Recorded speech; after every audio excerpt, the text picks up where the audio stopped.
El cielo rugió como si el velo entre el cielo y la tierra estuviera siendo rasgado. El polvo se remolinó, las llamas se encendieron, y en un instante, el profeta de Dios, Elías, fue levantado del suelo, no por la muerte, sino por un carro de fuego que descendió desde los mismos atrios del cielo. Su compañero, Eliseo, solo pudo clamar con asombro: Padre mío, el carro de Israel y su caballería.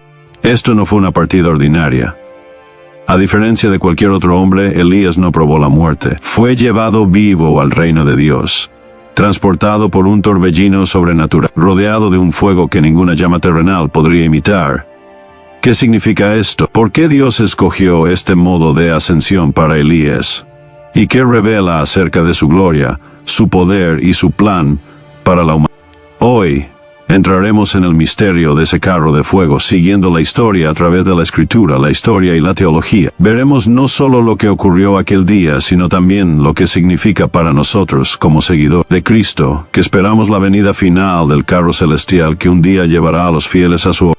Antes de comenzar, te invito, si amas descubrir las verdades ocultas de la Escritura, si tienes hambre por los misterios de la palabra de Dios, a tomarte un momento para darle me gusta a este video, compartirlo con otros y suscribirte al canal. Tu participación ayuda a difundir estos conocimientos bíblicos a más personas en todo el mundo, y juntos podemos hacer que la voz de la palabra de Dios brille con más fuerza en esta generación. Ahora, viajemos atrás, a los polvorientos caminos del antiguo Israel, al momento en que los cielos se abrieron y Elías fue llevado por el fuego. Antes de que llegaran el torbellino y el carro llameante estaba el profeta mismo, Elías el Tisbita. Su propio nombre, Elijau en hebreo, significa mi Dios es Yahvé, un nombre que declaraba su misión antes de pronunciar siquiera una palabra. No surgió de los palacios de los reyes, ni de las escuelas de los profetas, sino de la áspera región de Galaad, una tierra montañosa de soledad y dificultad. Desde ese desierto, Elías irrumpió en la historia de Israel como un relámpago, encarnando la santidad feroz del Dios al que servía. El ministerio de Elías estalló durante uno de los capítulos más peligrosos del declive espiritual de Israel. Acab, rey de Israel, se había casado con Jezabel, hija del rey fenicio Edbaal, y bajo su influencia, el culto a Baal fue entronizado en el corazón mismo de la nación. Jezabel no era una reina pasiva, era una sacerdotisa fervorosa de Baal y Asera, comprometida con silenciar a los profetas de Yahvé. Tenía a cientos de profetas de Baal comiendo en su mesa, mientras que los profetas del Señor eran perseguidos, escondidos en cuevas o asesinados a espada. En este clima de idolatría, Elías apareció sin introducción, declarando una palabra que sacudiría a la nación: vive el Señor, Dios de Israel, en cuya presencia estoy, que no habrá rocío ni lluvia en estos años, sino por mi palabra. Primer libro de los Reyes, capítulo 17, versículo 1. Con esa proclamación, los cielos se cerraron, y durante 3 largos años los cielos retuvieron su lluvia. Los cultivos se marchitaron, los ríos se secaron, el hambre se extendió y la tierra gimió bajo el juicio. Elías no estaba enfrentando solo a un rey, estaba enfrentando a un dios falso, Baal, que era adorado como el dador de la lluvia y la fertilidad. Al retener la lluvia, Yahvé expuso a Baal como impotente. Pero el valor de Elías no fue sin costo. Se convirtió en un hombre perseguido, huyendo primero al arroyo de Kerit, donde Dios lo sustentó con agua y con cuervos que le llevaban pan y carne. Cuando el arroyo se secó, fue enviado a Sarepta, fuera de las fronteras de Israel, donde una viuda, ella misma al borde de la inanición, lo sostuvo milagrosamente por la palabra de Dios. Allí, Elías resucitó al hijo de la viuda, anticipando el poder de resurrección que marcaría su ministerio. El clímax del enfrentamiento de Elías llegó en el Monte Carmelo, donde convocó a Israel y a los 450 profetas de Baal a un desafío ante la nación reunida. Propuso la prueba: 2 altares, 2 sacrificios y un reto. El Dios que responda con fuego, ese sea Dios. Desde la mañana hasta la tarde, los profetas de Baal deliraron, gritaron y se cortaron, pero no cayó fuego. Entonces, Elías reconstruyó el altar del Señor con 12 piedras, simbolizando las 12 tribus de Israel. Empapó el sacrificio y la leña con agua, hasta que rebosó en la zanja alrededor del altar. Luego oró, no con un espectáculo dramático, sino con una súplica sencilla y confiada. Oh Señor Dios de Abraham, de Isaac y de Israel, que se sepa hoy que tú eres Dios en Israel y que yo soy tu siervo. Inmediatamente cayó fuego del cielo, consumió no solo el sacrificio, sino también la leña, las piedras, el polvo y aún el agua de la zanja. El pueblo cayó sobre su rostro clamando: El Señor, Él es Dios, el Señor, Él es Dios. En ese momento, la supremacía de Yahvé fue revelada, y Elías fue vindicado como su profeta. La vida de Elías estuvo marcada por tal poder. Hizo descender fuego, resucitó a los muertos e incluso partió las aguas del Jordán. Y sin embargo, en la carta de Santiago, capítulo 5, versículo 17, nos recuerda que Elías era un hombre sujeto a pasiones semejantes a las nuestras. Conoció el miedo, el cansancio y la soledad. Después del triunfo en el Monte Carmelo, huyó al desierto, abatido por la desesperación, clamando que deseaba morir. Pero Dios no lo abandonó. En el monte Horeb, Elías encontró al Señor, no en el viento, ni en el terremoto, ni en el fuego, sino en susurro apacible, recordatorio de que el poder de Dios no solo se manifiesta en el fuego exterior, sino también en la suave soberanía de su voz. A lo largo de todo, la característica definitoria de Elías no fue una fuerza sobrehumana, sino una obediencia inquebrantable. Vivía por la palabra del Señor, ya fuera declarando sequía enfrentando reyes, o esperando, junto a un arroyo, a que los cuervos le trajeran alimento. Su autoridad provenía de estar de pie ante Dios primero, y solo después ante los hombres. Pero el destino de Elías era único.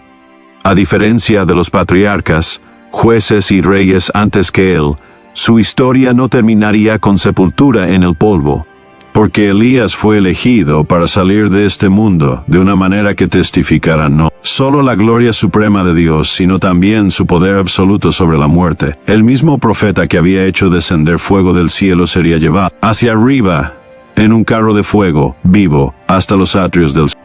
El libro de Segundo de los Reyes, capítulo 2, descorre el velo sobre el último día de Elías en la tierra. A diferencia de los hombres comunes que se desvanecen en la muerte sin conocer su hora final, Elías caminó con plena conciencia de que su partida estaba cerca. No tropezó con el carro de fuego sin preparación. Fue un viaje tanto simbólico como intencional, diseñado por Dios para marcar su transición de la tierra al cielo.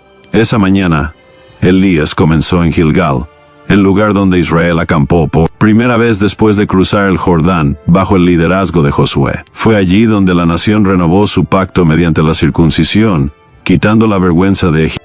Desde Gilgal, el profeta avanzó hacia Betel, el sitio donde Jacob ve los cielos abiertos y una escalera que ascendía a la gloria. Betel, la casa de Dios, recordaba a Israel que el cielo y la tierra no están lejos cuando Dios se revela.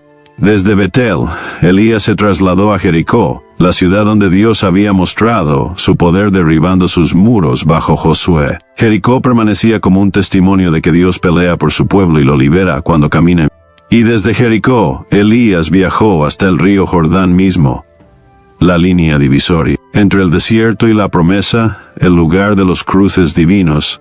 Cada paso de este viaje estaba cargado de significado. Era como si Elías estuviera recorriendo nuevamente la historia espiritual de Israel en una última peregrinación, recordándole a Eliseo y a todos los que lo seguían que el Dios de Abraham, Isaac, Jacob, Josué y los profetas seguía siendo el mismo Dios que estaba a punto de mostrar su poder en la partida del propio Elías. En cada estación, Elías probó a su discípulo: quédate aquí porque el Señor me ha enviado más adelante. No era una petición casual. Elías estaba preguntando si la devoción de Eliseo era solo para el camino fácil o si caminaría con él hasta el mismo borde de la eternidad. 3 veces Eliseo se negó a quedarse, respondiendo con lealtad: va el Señor y vive tu alma, que no te dejaré. Su persistencia reflejaba la devoción de Ruth hacia Noemí, un testimonio de que el verdadero discípulo exige firmeza incluso cuando el camino se vuelve difícil. Finalmente, Llegaron al Jordán. Elías tomó su manto, el manto del profeta, símbolo de su llamado divino, lo enrolló y golpeó el río. En un eco de Moisés en el mar Rojo y de Josué en el Jordán, las aguas se dividieron y los dos hombres cruzaron en seco. No fue un acto teatral. Elías estaba mostrando a Eliseo que el Dios que había liberado a Israel en el pasado seguía teniendo poder soberano sobre la creación. Y también estaba caminando a través de la historia sagrada de Israel como si declarara: el Dios que abre mares, levanta profetas y hace descender fuego, ahora me llevará acá. Al otro lado del río, Elías se detuvo. El largo viaje estaba casi terminado, pero antes de partir se volvió hacia su fiel discípulo y le preguntó: ¿qué puedo hacer por ti antes de que sea quitado de ti? Fue una oferta extraordinaria. Eliseo podría haber pedido seguridad, riqueza u honor, pero en cambio pidió aquello que definía el ministerio de Elías: te ruego que una doble porción de tu espíritu sea sobre mí. No era codicia, ni un deseo de tener el doble de gloria. En la cultura de Israel, la doble porción era la herencia legítima del hijo primogénito. Eliseo no pedía ser más grande que Elías. Pedía ser reconocido como su verdadero heredero espiritual. Anhelaba continuar la misión profética de Elías con la misma autoridad y unción, asegurando que el fuego de Yahvé no se apagara cuando el carro se llevara a su maestro. La respuesta de Elías fue solemne y profética: has pedido una cosa difícil, pero si me ves cuando sea quitado de ti, te será concedido; si no, no te será dado. La promesa era condicional, no porque Elías quisiera negársela, sino porque la visión de su partida ardiente sería la confirmación de la herencia de Eliseo. Solo aquellos con los ojos espirituales abiertos podrían contemplar tal gloria, y solo un hombre así estaría capacitado para portar el manto adelante. Y entonces ocurrió. Los cielos se agitaron. Un viento comenzó a levantarse. El suelo pareció temblar con expectación. El largo viaje de Elías había terminado, pero el momento más grande estaba por venir. Los cielos se estremecieron como si la eternidad misma se inclinara hacia la tierra. Un torbellino comenzó a levantarse, no como las tormentas secas que barren los desiertos de Israel, sino como un vendaval vivo con propósito divino. Esto no era clima, era revelación. El velo entre los reinos terrenal y celestial estaba siendo rasgado, y a través de él apareció la visión más extraordinaria. Un carro de fuego que descendía con ruedas que resplandecían como llama fundida y caballos que ardían con una luz no creada. No era una mera visión de la imaginación. Era una intervención sobrenatural y tangible. El lenguaje de Segundo de los Reyes, capítulo 2, lo describe con fuerza deliberada. Un carro de fuego y caballos de fuego separaron a los dos. El fuego no era simplemente una decoración. Era la expresión misma de la santidad de Dios, su presencia que consume y que ningún mortal puede soportar fuera de su voluntad. Así como la columna de fuego una vez guió a Israel por el desierto, ahora el fuego volvía a descender, no para guiar a una nación esta vez, sino para llevar a un profeta a la gloria. El carro de fuego irrumpió entre Elías y Eliseo, una barrera resplandeciente que marcó la transición de maestro a discípulo. En ese instante Elías fue levantado, no por enfermedad, no por muerte, sino por el poder mismo de Dios. Arrastrado por el torbellino, fue elevado, vivo, hasta los atrios del cielo. El grito de Eliseo rasgó el aire: Padre mío, Padre mío. El carro de Israel y su caballería. Sus palabras eran más que dolor, eran reconocimiento. Elías había sido para Israel lo que los ejércitos y las armas nunca podrían ser: la verdadera defensa de la nación. Sus oraciones, su intercesión, su autoridad delante de Dios habían sido el escudo de Israel. En el carro de fuego, Eliseo vio con claridad profética que los ejércitos de Dios no estaban hechos de acero y carne, sino de fuego y espíritu. Y entonces Elías se fue. No hubo entierro, ni tumba, ni monumento para que los peregrinos visitaran. A diferencia de Abraham, Isaac, Jacob o David, Elías no dejó sepulcro en la tierra. Su cuerpo no vio corrupción, su carne no volvió al polvo. Fue llevado en cuerpo y alma, vivo, a la presencia de Dios. Era como si el Señor estuviera diciendo a todas las generaciones: yo tengo las llaves de la vida y de la muerte, y no estoy sujeto a la tumba. El fuego que elevó a Elías no era el fuego de destrucción, sino el de la presencia divina. La Escritura nos dice que nuestro Dios es fuego consumidor. Carta a los Hebreos, capítulo 12, versículo 29. Cuando descendió en el Sinaí, la montaña tembló y se envolvió en llamas. En las visiones de Ezequiel, el fuego rodeaba a los seres vivientes y al trono del Todopoderoso. En el día de Pentecostés, lenguas de fuego reposaron sobre los discípulos como señal de la presencia poderosa del Espíritu. El fuego, en la Biblia, es el lenguaje de la santidad de Dios, de su pureza y de su majestad inaccesible. Aquí, el fuego no era simplemente un símbolo. Era el vehículo mismo de la ascensión de Elías. La misma llama santa, que una vez consumió el sacrificio en el monte Carmelo, ahora transporta al profeta como una ofrenda viva llevada por completo a la gloria de Dios. El torbellino era el brazo del poder divino, y el fuego era el manto de la santidad divina, que juntos transportaban a Elías más allá del alcance de la corrupción, hacia la presencia eterna del Señor. En el mundo antiguo, nada representaba mejor la fuerza militar y la supremacía nacional que el carro de guerra. Era la tecnología más avanzada del combate.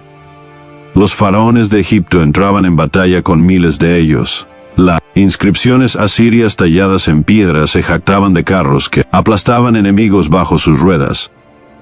Los ejércitos de Babilonia los utilizaban para sembrar terror en el corazón de las naciones. El carro era a la vez arma y trono, una fortaleza en movimiento que simbolizaba invencibilidad. Poseer muchos carros significaba gobernar con mano de hierro. Pero la partida de Elías en un carro de fuego reveló algo mucho mayor. Los reinos de este mundo pueden confiar en ruedas de madera y hierro, en caballos de carne y sangre. Pero el reino de Dios está defendido por el fuego del cielo y el torbellino de su espíritu. Los ejércitos del cielo no están limitados por armas terrenales. Cuando apareció el carro de fuego, fue como si Dios declarara ante Israel y todas las generaciones: yo soy el verdadero guerrero, y mi poder está más allá de toda fuerza humana. Esta verdad se resume en el clamor angustiado de Eliseo: Padre mío, el carro de Israel y su caballería. En ese momento, Eliseo reconoció que Elías había sido más que un hombre. Había sido la defensa viva de Israel. Sus oraciones, sus intercesiones y su autoridad profética habían logrado lo que ningún ejército podría conseguir. Cuando Elías hablaba, la lluvia se detenía o regresaba. Cuando oraba, el fuego caía del cielo. Cuando se enfrentaba a los reyes, las naciones temblaban. Él había sido, en sí mismo, la encarnación de los carros y jinetes de Israel, no por su fuerza humana, sino por el Espíritu de Dios que estaba sobre él. El carro que lo llevó hacia arriba no era solo un medio de transporte, era una proclamación celestial. La seguridad de Israel nunca había dependido realmente del número de soldados en sus filas ni de las armas en sus arsenales. Su supervivencia dependía de la presencia de Dios y del poder de sus profetas. Por eso la Escritura declara en el Salmo, capítulo 20, versículo 7, uno confían en carros y otros en caballos, mas nosotros del nombre del Señor nuestro Dios tendremos memoria. El carro de fuego que llevó a Elías vivo al cielo hizo visible precisamente esta verdad. El poder divino eclipsa toda fuerza humana.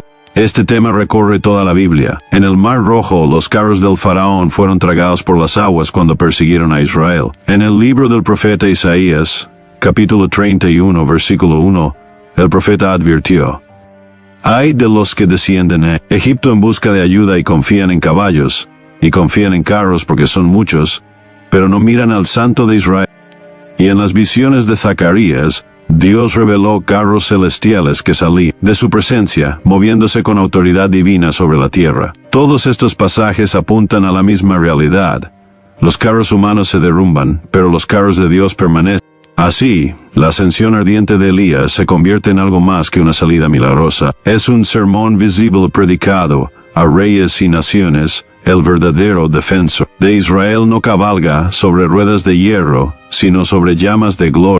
Los ejércitos del cielo, invisibles pero imparables, son el verdadero poder detrás de la historia, y el profeta, llevado por aquel carro de fuego, fue la prueba viviente de que, cuando Dios pelea por su pueblo, ningún imperio terrenal puede prevalecer. La ascensión ardiente de Elías lo coloca en una compañía rara y extraordinaria. En la larga historia de la humanidad, la escritura registra solo a otro hombre que escapó del destino universal de la muerte antes que él.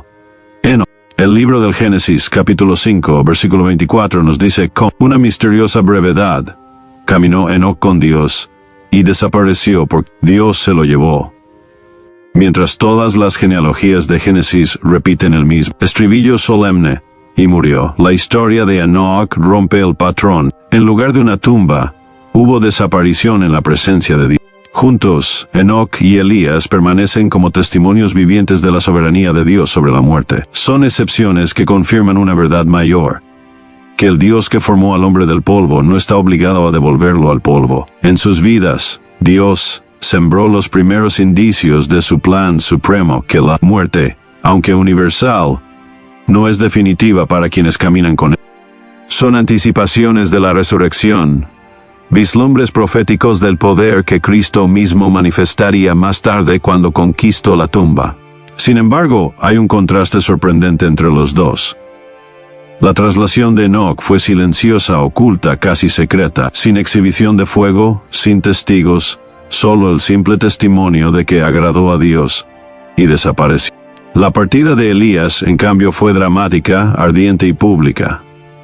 Un torbellino desgarró los cielos. Un carro de fuego apareció con un resplandor cegador. Eliseo fue testigo, y los hijos de los profetas luego buscaron en vano el cuerpo de Elías. Su salida no fue un misterio privado, fue un espectáculo divino.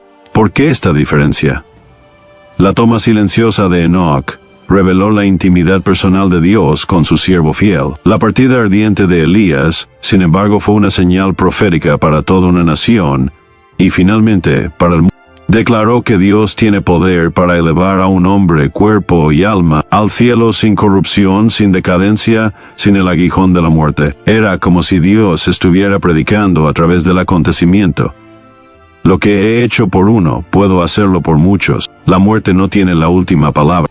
Por eso la ascensión de Elías resuena con tanta fuerza en la esperanza cristiana. Su carro de fuego prefigura el día en que Cristo regresará, cuando los muertos en Cristo resucitarán primero, y luego nosotros, los que hayamos quedado vivos, seremos arrebatados juntamente con ellos en las nubes para recibir al Señor en el aire. Primera de Tesalonicenses, capítulo 4, versículos 16 al 17.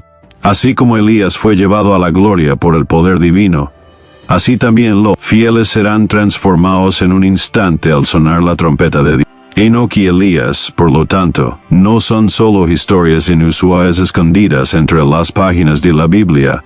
Son faros proféticos. Uno fue tomado en silencio, el otro exaltado públicamente, pero ambos declaran que el Dios de la vida tiene autoridad sobre la tumba. Ambos susurran acerca de la victoria venidera de Cristo, y ambos nos recuerdan que el carro de fuego que llevó a Elías a los cielos es solo un anticipo de la gloria mayor preparada para todos los que pertenecen al Señor. El torbellino y el fuego no son detalles aleatorios en la historia de Elías, son emblemas recurrentes de la presencia abrumadora de Dios a lo largo de la Escritura. Cuando Job se sentó en silencio, confundido por el sufrimiento, fue desde el torbellino que el Señor le respondió. Job, capítulo 38, versículo 1, recordándole que la sabiduría divina supera toda comprensión humana. El torbellino es el lenguaje de la majestad de Dios irrumpiendo en la fragilidad humana con fuerza irresistible. Isaías vio al Señor cabalgando sobre una nube veloz. Isaías capítulo 19, versículo 1. Y Nahum declaró con imágenes atronadoras: el Señor tiene su camino en el torbellino o en la tempestad, o las nubes son el polvo de sus pies. Nahum capítulo 1 versículo 3. El torbellino nunca es simple clima, es la huella visible del movimiento divino. El fuego, del mismo modo, está constantemente ligado a la santidad y a la gloria de Dios. En el Sinaí, el fuego envolvió la montaña con tal intensidad que el pueblo tembló y no se atrevió a acercarse. Cuando Salomón dedicó el templo, el fuego cayó del cielo y consumió el sacrificio, marcando la aceptación divina del culto. Las visiones de Ezequiel mostraron el trono mismo de Dios rodeado de resplandor ardiente, y Daniel describió su trono como llamas de fuego, con ruedas que ardían como un horno. Daniel, capítulo 7, versículo 9.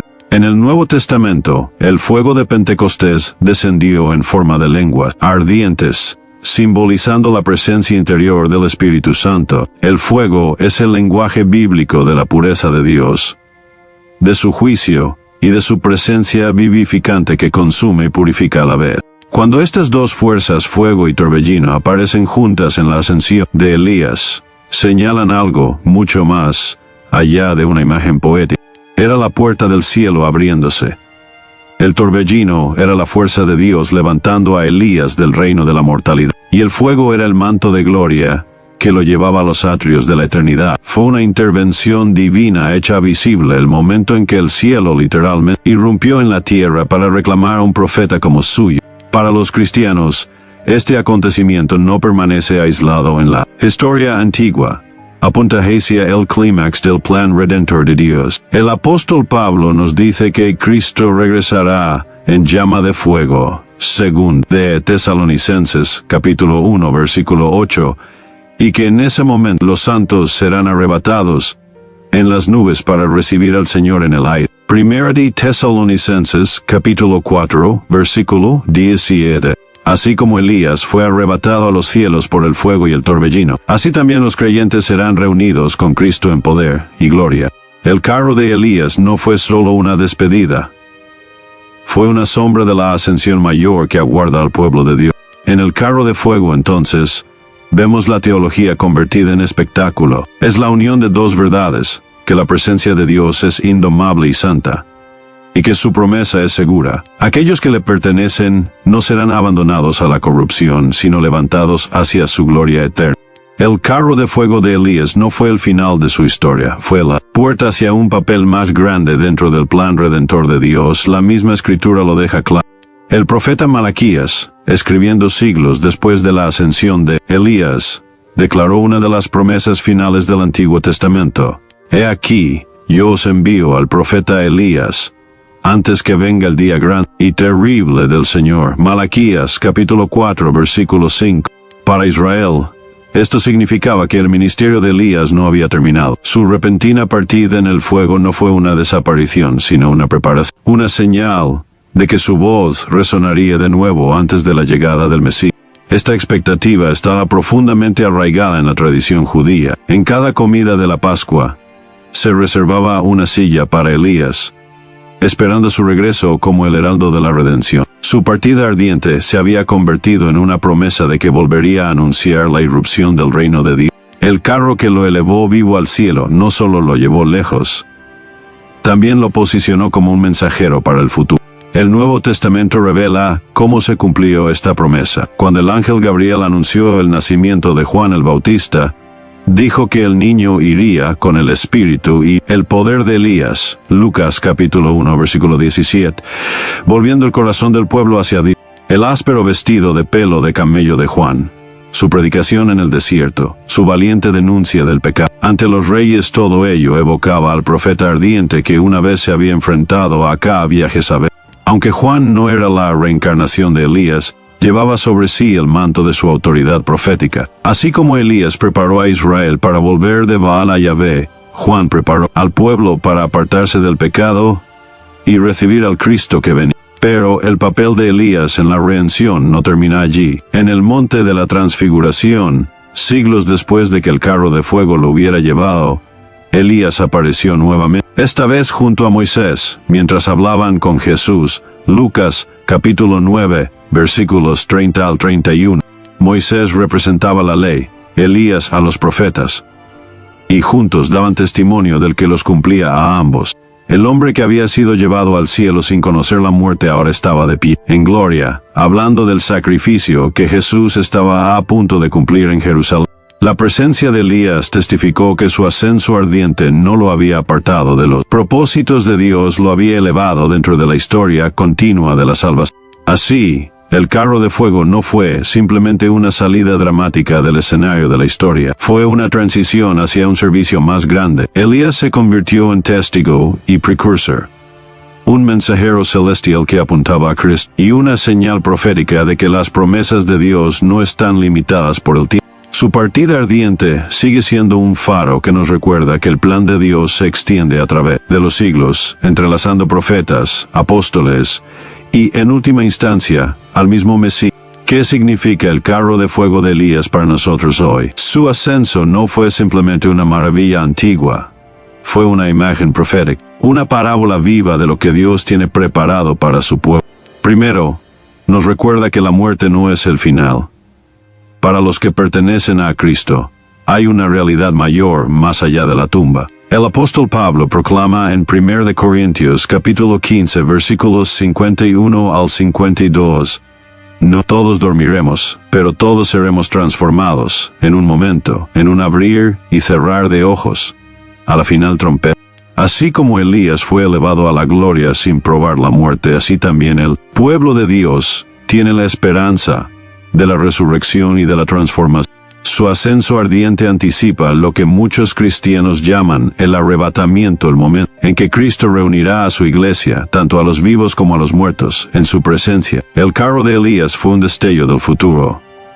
La mortalidad vestida de inmortalidad, la corrupción absorbida por la gloria. Segundo, nos desafía a caminar como caminó Elías, fieles, valientes y obedientes. Elías no ganó el carro de fuego por sus obras, pero su vida llevaba las marcas de la lealtad del pacto. Habló la verdad de Dios cuando era peligroso, permaneció solo contra la idolatría y dependió del Señor incluso en sus momentos de debilidad. Su vida nos muestra que el camino a la gloria es el camino de la fidelidad. Si anhelamos el carro del cielo, debemos vivir ahora para el Dios del cielo. El mismo Jesús declaró: sé fiel hasta la muerte, y yo te daré la corona de la vida. Apocalipsis, capítulo 2, versículo 10. La partida de Elías es un aliento para todo creyente a perseverar en santidad y confianza, sabiendo que Dios honra a los que lo honran. Tercero, nos recuerda que la presencia de Dios es fuego. El fuego en la Escritura nunca es algo casual. Purifica el oro, quema la escoria y consume lo que es impuro. A veces conforta como la columna de fuego que guiaba a Israel. Otras veces juzga, como en el caso de Nadab y Abiú, consumidos ante la... Caminar con Dios es caminar por el fuego, no siempre fácil, no siempre cómodo, pero siempre transformador. El carro de fuego de Elías nos recuerda que Dios no nos prepara para la gloria dejándonos sin cambio. Su espíritu arde dentro de nosotros, santificándonos y moldeándonos hasta que estemos listos para estar en su presencia. Como escribe Pedro, para que la prueba de vuestra fe, mucho más preciosa que el oro que perece, aunque sea probada con fuego, sea hallada en alabanza, gloria y honra cuando se manifieste Jesucristo. Primera de Pedro, capítulo 1, versículo 7. Al final, la ascensión ardiente de Elías no es solo su historia. Es una promesa para nosotros. El mismo Dios que llevó a su profeta al cielo ha prometido llevar a su pueblo acá. El carro puede no aparecer en la misma forma, pero el destino es el mismo, la presencia del Señor. Donde la muerte es derrotada, la fe es recompensada y la santidad es perfeccionada. La pregunta para nosotros es si estamos listos para encontrarnos con Él, si nuestras vidas arden con la misma fe que una vez distinguió a Elías. En su esencia, el carro de fuego es mucho más que un milagro asombroso. Es una revelación de Cristo mismo. La ascensión de Elías no fue una maravilla aislada, sino una sombra profética que apuntaba hacia la realidad mayor de Jesús, el Hijo de Dios. Elías fue llevado al cielo por el fuego y el torbellino, pero Cristo ascendió en la gloria de la resurrección, habiendo conquistado la tumba misma. Donde Elías partió en espectáculo, Jesús partió en supremacía como el Señor resucitado, cuya victoria asegura la vida eterna para todos los que creen.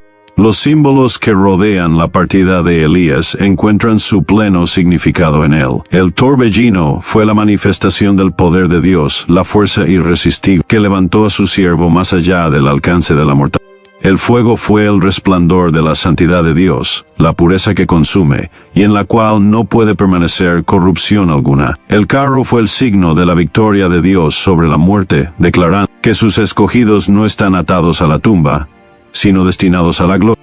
Los tres convergen en Jesucristo. En la cruz, Él soportó el fuego del juicio de Dios.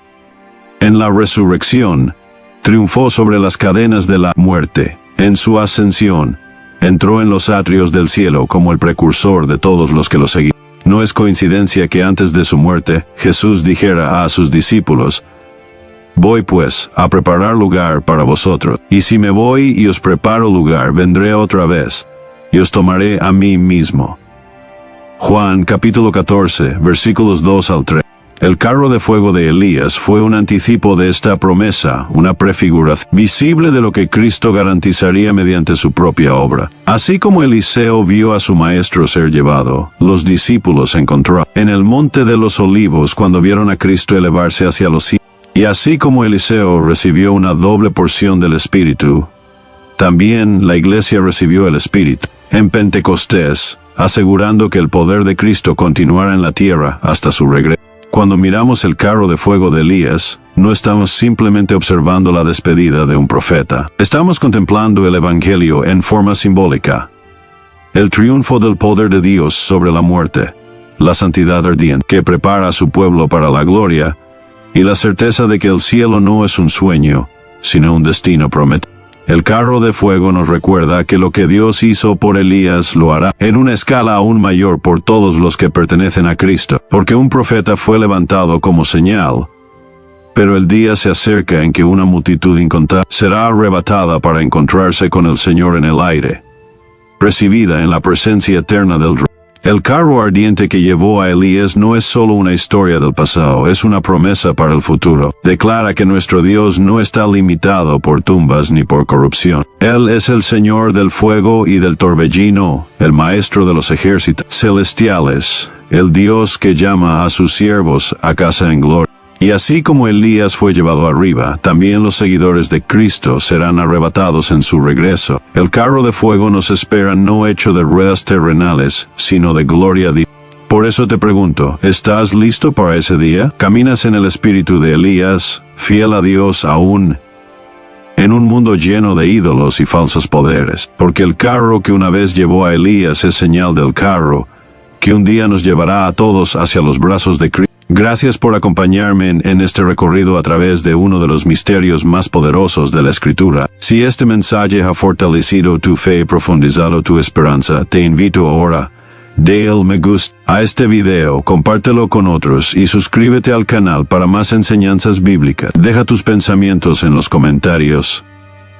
¿Qué significa para ti el carro de fuego de Elías? Juntos, mantengamos nuestros ojos fijos en los cielos, esperando el torbellino de gloria, cuando el mismo Señor nos llame finalmente a casa.